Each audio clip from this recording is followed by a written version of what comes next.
Rahim. Alhamdulillah. Alhamdulillahi Rabbil Alamin. Wassalatu wassalamu ala al-mab'uthi rahmatan lil alamin. Nabiyyina Muhammadin wa ala alihi wa sahbihi wa man tabi'ahum bi ihsanin ila yaumiddin, amma ba'd. Alhamdulillah. Segala pujian dan sanjungan yang disertai dengan puncak cinta dan pembesaran serta pengagungan dan ketundukan hanya milik Allah Subhanahu wa taala semata. Tidak ada syarikat baginya di dalamnya. Dan tiada lain pujian serta sanjungan tersebut senantiasa membasahi lisan kita, menyelimuti hati kita, dan menghiasi amalan kita dan keseharian kita sebagai bentuk kesyukuran kita kepada Allah Subhanahu wa taala atas segala rahmat, kasih sayang, cinta, nikmat, anugerah, karunia yang telah Allah berikan kepada kita. Nikmat yang begitu banyak, nikmat yang begitu luas, nikmat yang begitu dalam, begitu agung, nikmat yang tak mampu dihitung dan dibilang. Sebagaimana firman Allah Subhanahu wa taala, "Wa in ta'uddu ni'matallahi la tuhsuha." Jika kalian ingin mencoba untuk menghitung-hitung nikmat Allah, maka kalian tidak akan mampu untuk menghitungnya. Di antara nikmat tersebut dan yang paling besarnya adalah nikmat menuntut ilmu syar'i di atas manhaj yang benar.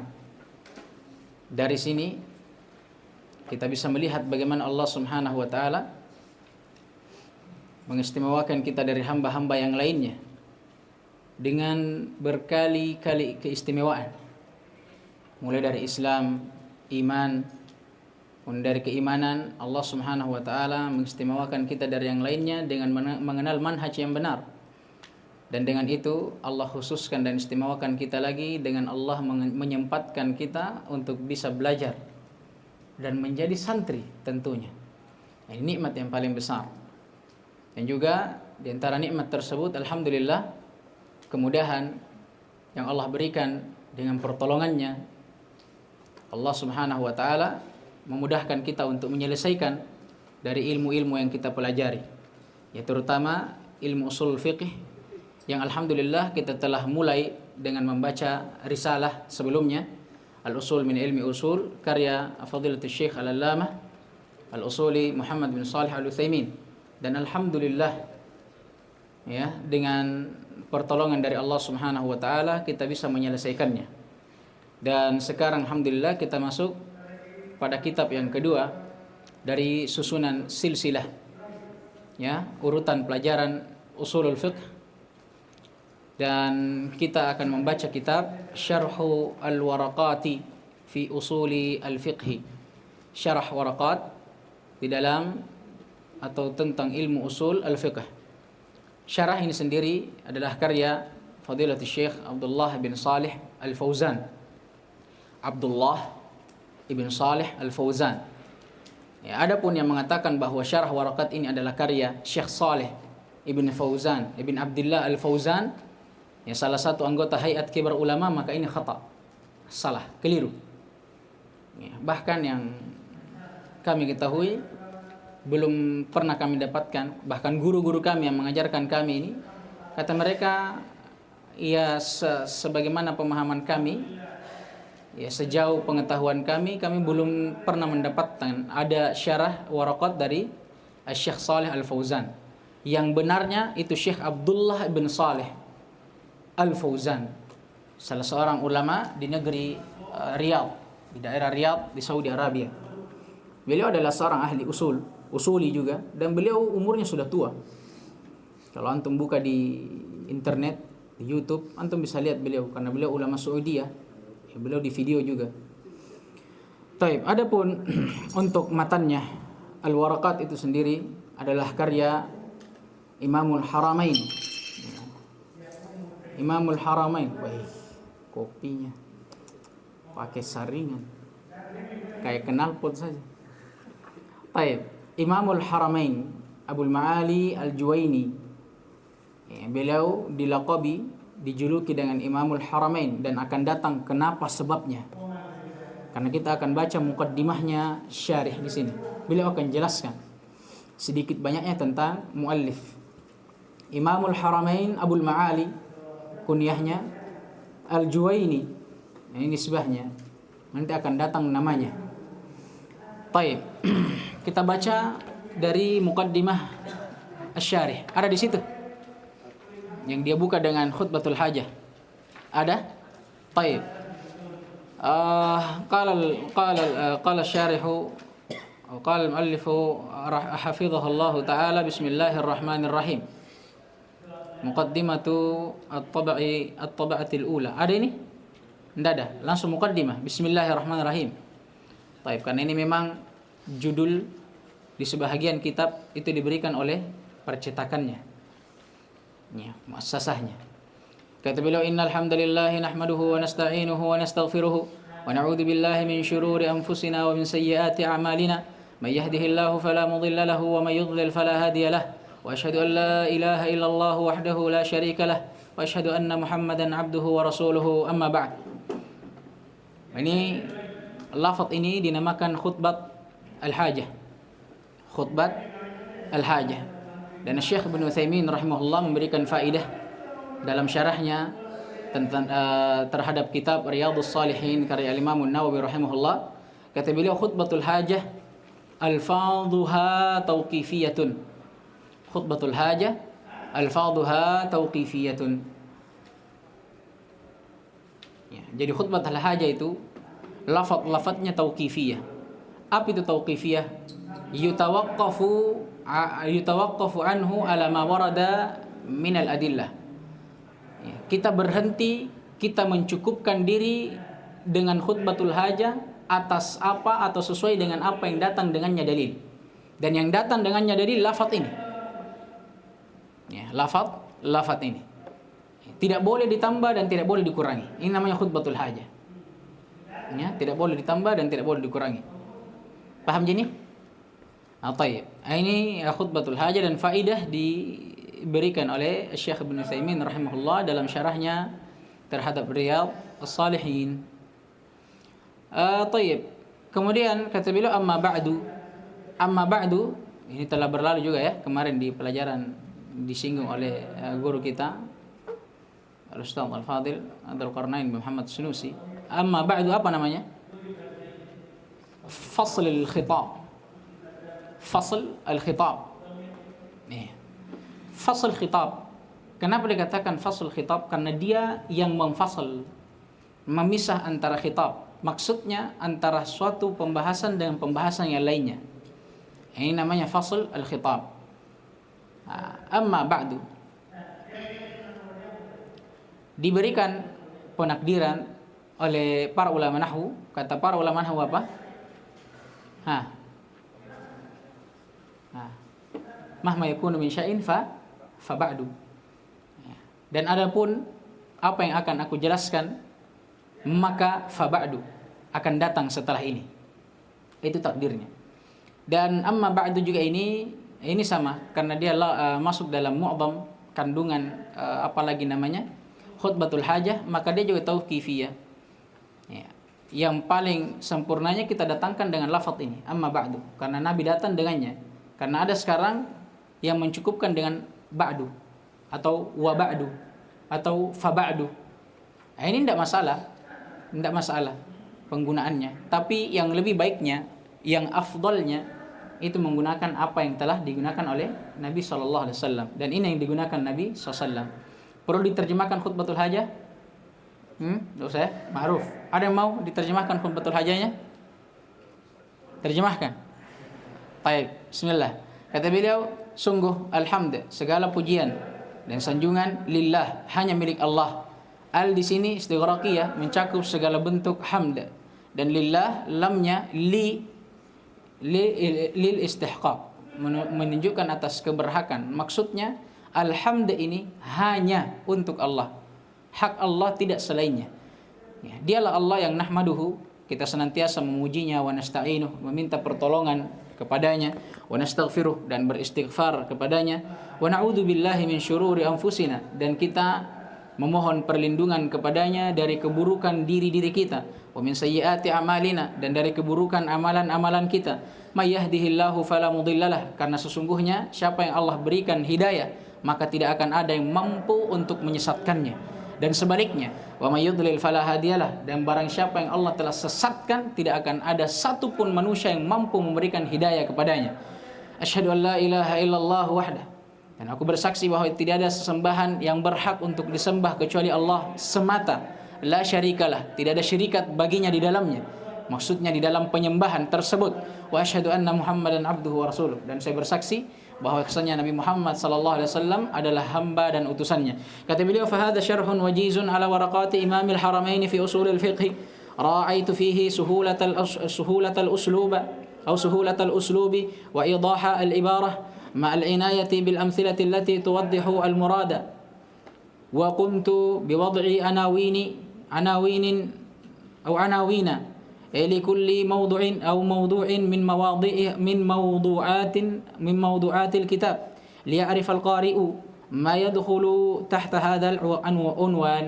Kata beliau, yang demikian ini adalah syarah yang wajiz. Ada Ji? Ada Ji. Hah? Di antum apa? Ada tambahannya di situ. Apa lafaz apa yang kurang?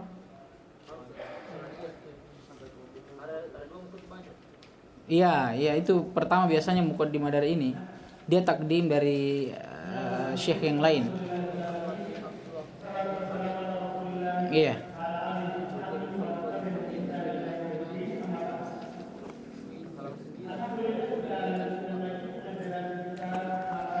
Baik. Kata beliau, tapi lafadznya sama aja semua. Masa? Hah?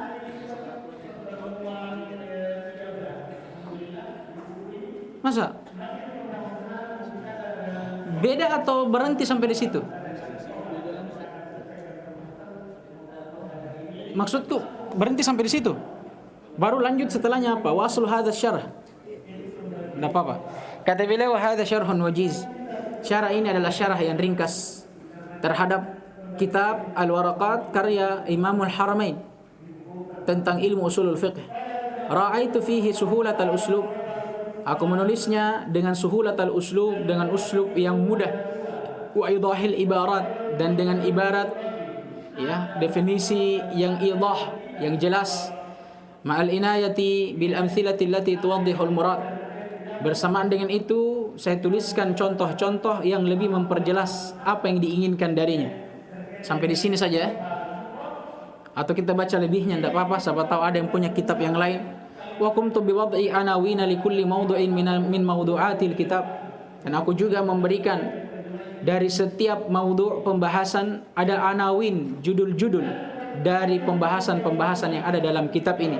Supaya apa? Supaya seorang qari yang membaca kitab ini itu bisa tahu apa yang masuk, maksudnya apa yang akan dibahas di dalam pembahasan ini.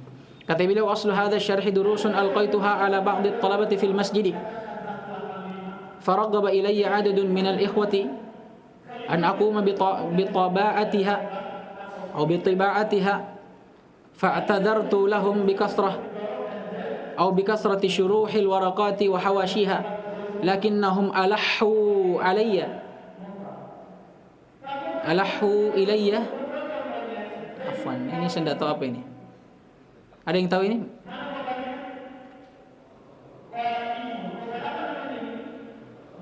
Mubedin.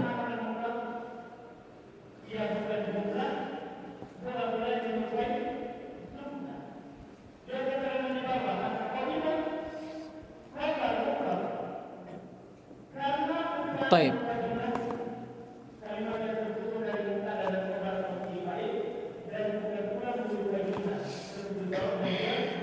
Ini wallahu alam ya.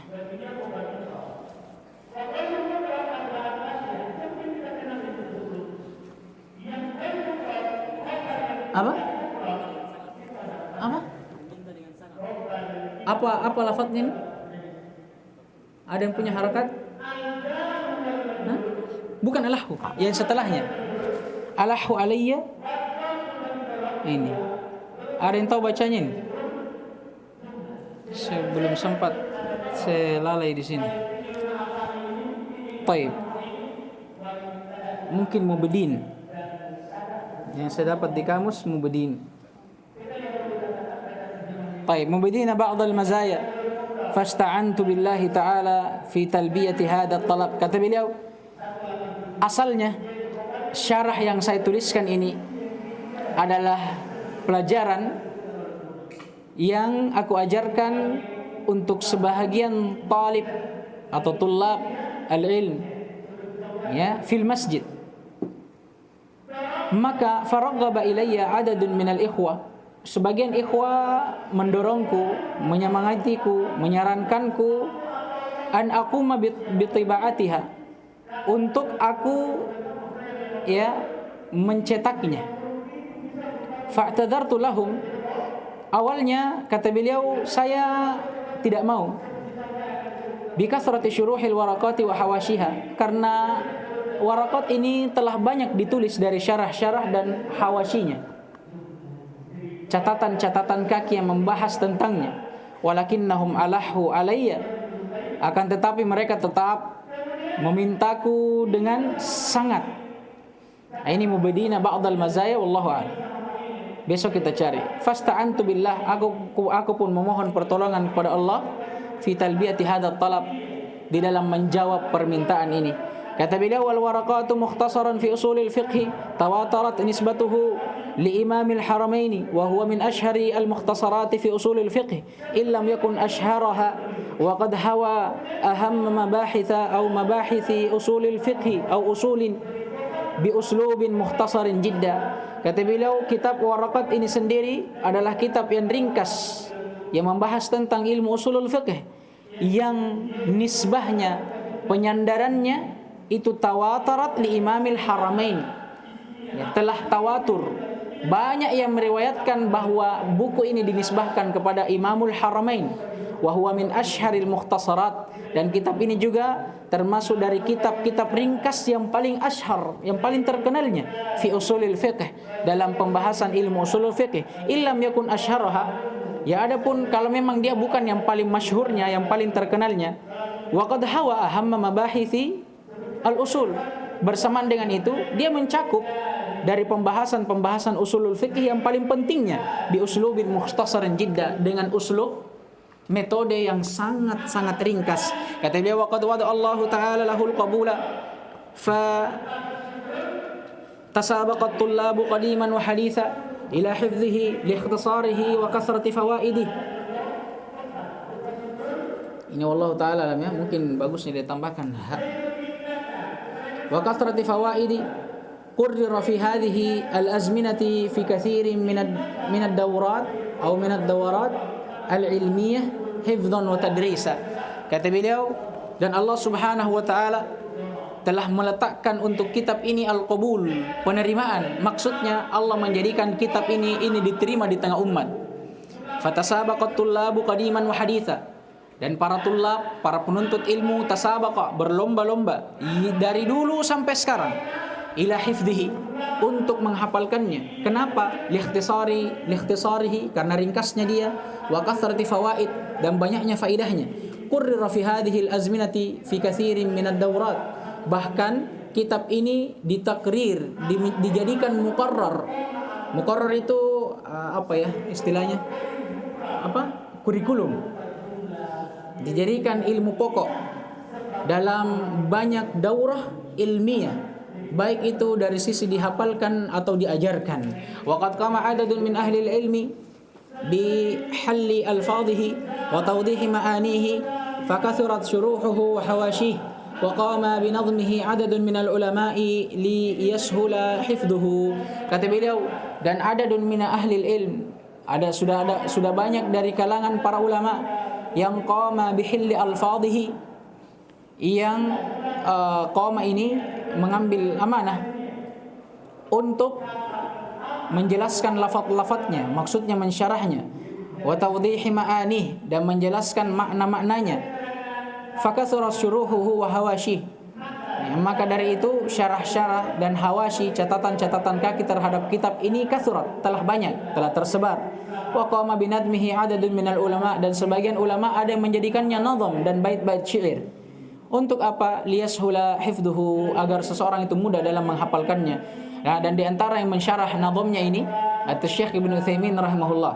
Makanya kalau kita dapat syarah waraqat Ibnu Utsaimin yang dituliskan oleh Syekh Ibnu Utsaimin, itu bukan matan Juwaini yang dia syarah, tapi nazam. Karena kata bila usulul fiqh ilmun jalilul qadri wa ghazirul faidati yatamakkanu muta'allimuhu min al-qudrati ala istinbatil ahkami syar'iyyati min an-nususi ala ususin salimatin wa qawaidin sahihah wa qawaid sahihatin wa ilmul fiqh qa'imun ala al-usul wa la yumkinu lil faqih an ya'rifa al-ahkama syar'iyyata al-amaliyata illa ba'da ma'rifati usulil fiqh wa kadha al-muhaddits wal mufassir. Kata beliau, dan ilmu usulul fiqh adalah ilmu yang mulia kadarnya, ghazirul faidah, banyak faidahnya. Yatamakkanu muta'allimuhu minal qudrati ala istinbatil ahkami syar'iyyah, yang muta'allimnya, orang yang mempelajarinya akan yatamakkan, akan kuat dan kokoh ya di dalam kemampuan untuk beristimbat al-ahkam, mengeluarkan, memetik hukum syar'i dari nas-nas Al-Quran dan Sunnah ala ususin salimah, di atas pokok yang selamat dan di atas kaidah yang benar. Wa ilmul fikih, dan perlu kita ketahui bahwasanya ilmu fikih itu qaim alal usul, dia berdiri di atas ilmu usul. Maksudnya kata beliau, la yumkinu lil faqih ay ya'rifal ahkam syar'iyyah al amaliyah illa ba'da ma'rifati usulul fikih. Apa makna kalamnya ini sebelumnya, bahwa ilmu fikih berdiri di atas ilmu usulul fikih? Kata beliau, karena seorang faqih, orang yang ahli dalam ilmu fikih, itu tidak akan pernah mungkin bisa mampu untuk memetik hukum syar'i berupa hukum-hukum terhadap amalan-amalan kecuali setelah dia mempelajari ilmu usul fikih. Telah lewat di pembahasan usul min ilmi usul, bagaimana kita mempelajari lafaz-lafaz dalil, am, khas, mutlak, muqayyad, mujmal, mubayyan, ya, zahir, mubayyan. Nah, ini kan seorang yang mujtahid tidak bisa mengeluarkan apa yang diinginkan dari dalil, memetik hukum. Apakah ini wajib? Apakah ini sunnah? Apakah ini mubah? Untuk siapa hukum ini? Siapa saja yang ditaklif? Tidak bisa dia tahu kecuali dengan mempelajari ilmu usulul fiqh. Kemudian kata beliau, wa kadzal muhaddits wal mufassir, faidah juga. Demikian pula seorang muhaddits dan mufassir. Di sini ada faidah bahwa ilmu usulul fiqh itu tidak terbatas pada ilmu fikih saja. Walaupun namanya usulul fiqh, pokok-pokok dari fikih, akan tetapi hakikatnya ilmu yang kita pelajari di dalamnya adalah pokok-pokok berdalil. Bagaimana cara kita mengambil hukum dari sebuah dalil dan berdalil dengan suatu dalil atas hukum yang kita amalkan. Nah, ini sebenarnya asalnya. Oleh karena itu tidak terbatas pada ilmu fikih saja dan kepada seorang faqih, tapi ini juga berfungsi, bermanfaat bagi seorang muhaddits, ahli hadis. Di dalam apa? Di dalam memetik hukum. Begitu pula seorang mufassir. Kenapa? Karena namanya muhaddits, ya, ranah ilmunya ilmu yang dibahas tentang hadis. Begitu pula mufassir, ranah ilmunya yang ilmu yang dibahas adalah Al-Quran. Dan Al-Quran dan hadis itu tidak lepas dari apa? Ahkamus syar'iyyah, hukum-hukum syar'i. Bagaimanapun seorang muhaddits dalam mempelajari hadis, seorang mufassir dalam menafsirkan Al-Quran, mau tidak mau dalam memetik hukum dia harus pelajari usul fikih. Baik, kata beliau, wal alim bil usuli yash'uru bil thiqati wal itmi'nani lima dawwanahu fuqaha'ul Islam wa anna dhalika mabniun ala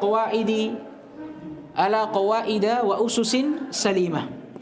Kata beliau, dan seorang alim, orang yang berilmu tentang usulul fiqh, orang yang mempelajari dan memahami ilmu usulul fiqh, yash'ur, dia akan merasakan athiqah, kepercayaan diri, dan itmi'nan, ketenangan di dalam apa?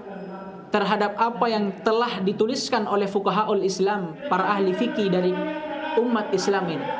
Maksudnya mereka dalam membaca kitab-kitab fikih dan selainnya, mereka akan mendapatkan kepercayaan diri dan ketenangan dalam berdalil. Kenapa? Karena ada ilmu, ada pegangan, kaidah, rumus yang dia pegang, ya, dalam berdalil. Nah, makanya ketika dia baca buku-buku fikih yang telah dituliskan oleh para fuqaha, enak hatinya, percaya diri terhadap amalan yang dia lakukan. Ya, makanya seorang itu kalau dia sudah belajar usul fikih, bagaimanapun amalannya yang dia lakukan dan bagaimanapun orang menyelisihi amalannya, dia akan kokoh di atasnya. Makanya lihat para ulama, ya walaupun mereka berselisih pendapat, ya, kalau memang mereka berdiri di atas pendapat yang mereka punya dalil di atasnya, kokoh itu di atasnya. Ya walaupun memang kebenaran hanya ada pada salah satunya, tapi begitu orang yang punya dalil, setidaknya dia sudah tidak ditanya oleh Allah Subhanahu wa taala, atau setidaknya dia sudah punya jawaban tatkala Allah tanya dia, "Kenapa kau beribadah seperti ini?" Ada dalilnya. Orang-orang belajar usul seperti itu, dia merasa tenang karena dia kokoh, kuat dalam berdalil. Dia sholat seperti ini. Ada orang tanya, "Kenapa sholatmu seperti itu?" Ada dalilnya. Berbeda dengan orang yang tidak belajar, dia hanya taklid.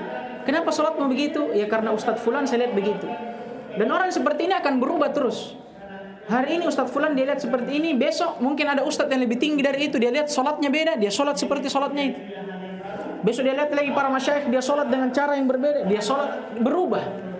Tidak kuat dia. Tidak ada kepercayaan diri dalam berdalil, atau apalagi dalam mengamalkan sesuatu. Ya. Kata beliau, kenapa? Wa anna dzalika mabniun ala qawaida wa ususin salimah. Karena hal tersebut dibangun di atas kaidah dan pokok yang selamat. Makanya dia pede, percaya diri. Kemudian kata beliau, wa awwalu man allafa fi usulil fiqh wa jama'ahu ka fannin mustaqillin al-imam Muhammad ibn Idris asy-Syafi'i rahimahullahu taala al-maulud sanata 150 min al-hijrah wal mutawaffa sanata 204 min al-hijrah thumma tataba'a al-ulama'u bit-ta'lifi ma baina mukhtasarin wa mutawwalin wa manthurin wa mandhumin hatta sara fannan mustaqillan ruttibat abwabuh wa hurrirat masailuh wa sara kat-tauhid wal fiqh wal hadith. Kata beliau, dan orang yang paling pertama yang mentaklif, mengarang buku dalam pembahasan usulul fikih dan menggabungkannya, menjadikannya sebagai fannin mustaqillin, cabang ilmu tersendiri. Beliau adalah al-Imam Muhammad bin Idris asy-Syafi'i rahimahullah, yang lahir pada tahun 150 Hijriah dan wafat pada tahun 204 Hijriah rahimahullahu taala rahmatan wasi'ah. Kemudian setelah beliau, akhirnya para ulama yang datang setelahnya tataba itu saling menyusul. Yang satu menyusul yang lainnya. Di dalam apa? Di dalam mengarang kitab-kitab yang lainnya. Ma baina mukhtasarin wa mutawwal, ada yang ringkas, ada yang panjang. Dan ada yang manthur, ada mandum. Manthur apa ini? Kalam biasa atau bahasa Indonesianya yang prosa. Kalau mandum, ya mandumah, bentuknya bait syair. Hatta sara fannan mustaqillan rutibat abwabuh wa hurrirat masailuh, sampai akhirnya menjadi fannan mustaqillan, cabang ilmu tersendiri yang abwab, bab-babnya telah disusun, masailu hurrirat, begitu pula masalah-masalahnya telah disusun, wasarakat tauhid wal fiqh wal hadith, sampai akhirnya ilmu usul fikih ini menjadi seperti ilmu hadith dan ilmu fikih. Begitu pula ilmu tauhid, ilmu tersendiri. Karena perlu diketahui, ilmu dahulunya itu hanya Al-Qur'an dan Sunnah. Para sahabat itu tidak ada diriwayatkan mereka diajarkan usulul fikih secara cabang ilmu tersendiri, tidak ada. Begitu pula tauhid, begitu pula fikih, ilmu hadis, tidak ada. Tidak ada para sahabat itu diriwayatkan belajar mustalah, tidak ada. Tapi apakah kita katakan para sahabat tidak diajarkan makna yang terkandung dalam ilmu mustalah? Tidak. Para sahabat diajarkan makna atau kandungan yang terkandung dalam ilmu fikih, diajarkan. Seperti kalau datang perintah itu wajib, kalau datang larangan itu haram, itu diajarkan.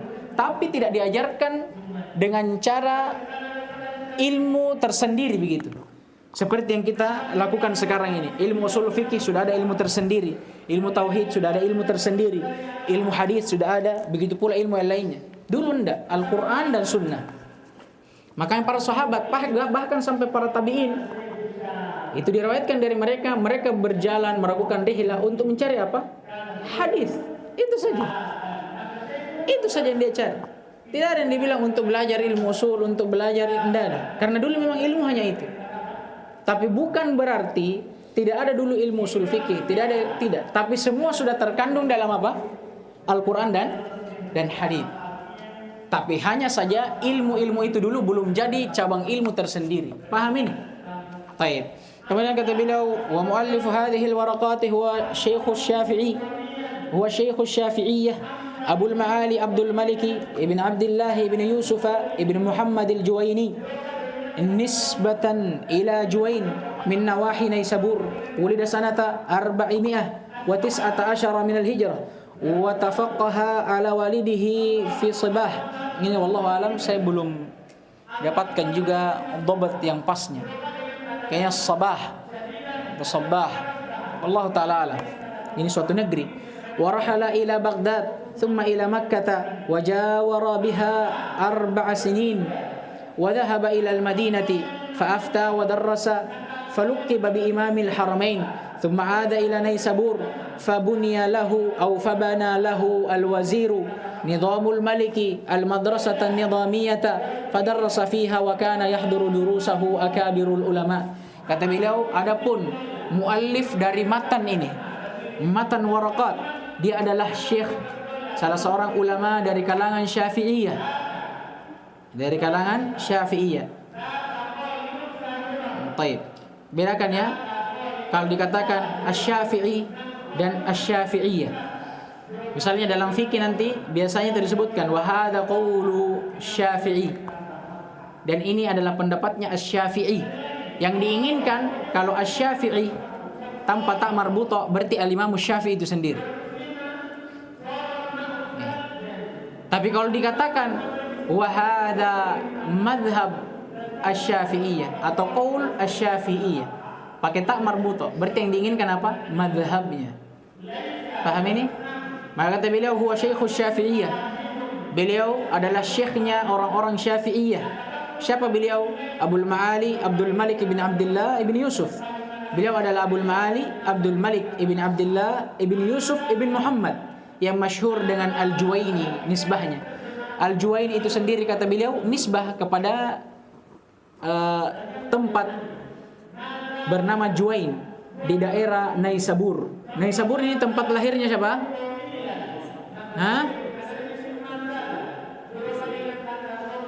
Masyhur Imam Muslim. Siapa nama Imam Muslim? Abul Husain Muslim bin Hajjaj bin Muslim Al-Qushairi An-Naisaburi. Tempat lahirnya Imam Muslim. Adapun Abul Ma'ali Al-Juwaini, beliau lahir pada tahun 419 Hijriah dan beliau sempat tafaqqah, belajar kepada walidih, ayahnya, Aini fi Sabah, Allah alam, suatu daerah. Kemudian setelah itu beliau rihlah ke Baghdad. Kemudian dari Baghdad beliau rihlah ke Makkah. Kemudian beliau tinggal di sana selama 4 tahun lamanya. Kemudian setelah itu beliau pergi ke Madinah. Kemudian di Madinah beliau memberikan fatwa, beliau mengajar sampai akhirnya beliau diberikan lakab atau gelar dengan Imamul Haramain, imamnya 2 kota haram. Yang diinginkan dengannya apa? Makkah dan Madinah, ya. Makkah dan Madinah. Dan ingat, nisbah beliau dengan lakab beliau dengan Imamul Haramain bukan berarti beliau pernah mengimami manusia, ya, imam salat di Masjid Haram dan di Masjid Nabawi, bukan. Hanya karena dia adalah seorang yang pernah belajar sampai dia mengajar dan bahkan berfatwa di negeri Haramain, di Makkah dan Madinah. Makanya dilaqabi dengan Imam Al-Haramain. Tsumma ada ila Naisabur. Kemudian setelah itu beliau kembali ke negerinya Naisabur. Fabana lahu al-waziru nidhamul maliki al-madrasatan nidhamiyah. Kemudian al-wazir, pemimpin di negerinya itu mendirikan untuk beliau madrasah nidhamiyah, sekolah yang dimana darasa fiha, beliau mengajar di dalamnya atau pada sekolah tersebut. Wa kana yahduru durusahu akabirul ulama, masyaallah. Dan disebutkan bahwa yang dahulu menghadiri majelis dan dars pelajaran beliau adalah akabirul ulama, ulama-ulama besar. Bayangkan, ya. Kemudian kata beliau, wa kana Abul Ma'ali fi bidayati amrihi ala madhhabi ahli al-kalam fi babil asma'i was sifati min al-mu'tazilah wal asy'ariyah. Kata beliau, Abul Ma'ali Al-Juwaini dahulunya di awal perkaranya atau di awal hidupnya beliau berada di atas madhab ahlu kalam, orang-orang filsafat, di dalam bab asma was sifat. Beliau mengikuti pemahaman orang-orang Mu'tazilah dan Asy'ariyah. Kemudian kata beliau, wa kana katsiral mutala'ati li kutubi Abi Hashim al-Mu'tazili, dan dahulunya beliau adalah orang yang banyak memutalaah, meneliti, membaca kitab-kitabnya Abu Hashim al-Mu'tazili, seorang Mu'tazilah. Qalilal ma'rifati bil athar, dan beliau juga sedikit pengetahuannya tentang athar. Fa'athara fihi, maka beliau atau fa'athara fihi majmu'ul amrain, maka kedua perkara ini pun athara fihi, memberikan asar kepada beliau. Fihi kembali ke Abul Ma'ali al-Juwaini. Ini berbekas kepada beliau. Kembali ke mana amrain ini? Jumlah sebelumnya. Pertama, kana katsirul mutala'ati li kutubi Abi Hashim al-Mu'tazili. Perkara yang pertama, beliau dulu banyak membaca kitab Abu Hashim al-Mu'tazili. Perkara yang kedua, beliau sedikit pengetahuannya tentang athar. Kedua perkara ini akhirnya memberikan athar kepada beliau, berbekas bagi beliau, sampai akhirnya apa? Beliau mengikuti madhab atau pendapat orang-orang Mu'tazilah dalam bab asma wa sifat. Hanya saja alhamdulillah, segala puji bagi Allah, kata beliau, lakinnahu raja'ah, akan tetapi beliau rujuk kembali, berpaling dari madhab pemahamannya yang Mu'tazilah itu kepada madhab as-salaf. Kata beliau, kama naqala dzalika Syekhul Islam Ibnu Taimiyah rahimahullah, sebagaimana yang dinukil oleh Syekhul Islam Ibnu Taimiyah rahimahullah. Kata beliau, wa qad warada an Abil Ma'ali nafsihi ma yadullu ala ruju'ihi haitsu sarraha bi aqidatihi fi babil asma'i was sifat. Dan Imam Abul Ma'ali al-Juwaini sendiri itu telah warid dari beliau ucapan yang dimana beliau mentasrih akidah beliau di dalam ucapannya tersebut, dan beliau mentasrih akan rujuknya beliau dari pemahamannya yang sesat dahulu dalam bab asma'u was sifat. Wa qala fi risalatin nidhamiyah, beliau berkata dalam risalahnya, walladzi nartadhihi ra'yan wa nadinullaha bihi aqdan ittiba'us salafil ummah. Kata beliau, dan yang kami ridhoi ra'yan sebagai pendapat kami, wa nadinullaha bihi aqdan, dan yang dengannya kami beribadah kepada Allah Subhanahu wa taala dari sisi aqdan, secara akidah, pemahaman, keyakinan, itu ittiba'u salafil ummah, mengikuti salafil ummah, umat terdahulu. Jadi beliau rujuk ya. Jadi kata beliau, yang kami yakini sekarang dan yang kami ridhoi sebagai akidah kami, itu mengikuti akidahnya para salaf. Ini intinya. Kata beliau, fal'ula al-ittiba', maka yang paling utama dari yang pertama adalah ittiba', mengikuti Nabi SAW dan para salafus salih. Wad dalilus sam'iyyu al-qati'u fi dhalika anna ijma'al ummah hujjatun muttaba'ah. Dan dalil sam'i qat'i, maksudnya Al-Quran, itu telah menjelaskan bahwa ijma', persatuan para salaf, para ulama salafus salih adalah hujjah yang muttaba'ah, hujjah yang wajib untuk diikuti. Wa huwa mustanadun mu'adham syariati, dan dia juga itu diambil dari kandungan nilai-nilai syariat. Kata beliau, mata Abul Ma'ali sanata 478 minal hijrah binai Sabur rahimahullah. Dan Al-Imam Abul Ma'ali al-Juwaini akhirnya pun wafat tepat pada tahun 478 Hijriah di negeri beliau sendiri, negeri kelahiran beliau, Naisabur rahimahullah. Walahu iddatu muallafatin, dan beliau memiliki banyak muallafat, karangan-karangan, fi usuluddin, tentang usuluddin, wal fiqh, tentang fikih, wal khilaf wa usulul fiqh, tentang permasalahan khilaf dan permasalahan usul al-fiqh.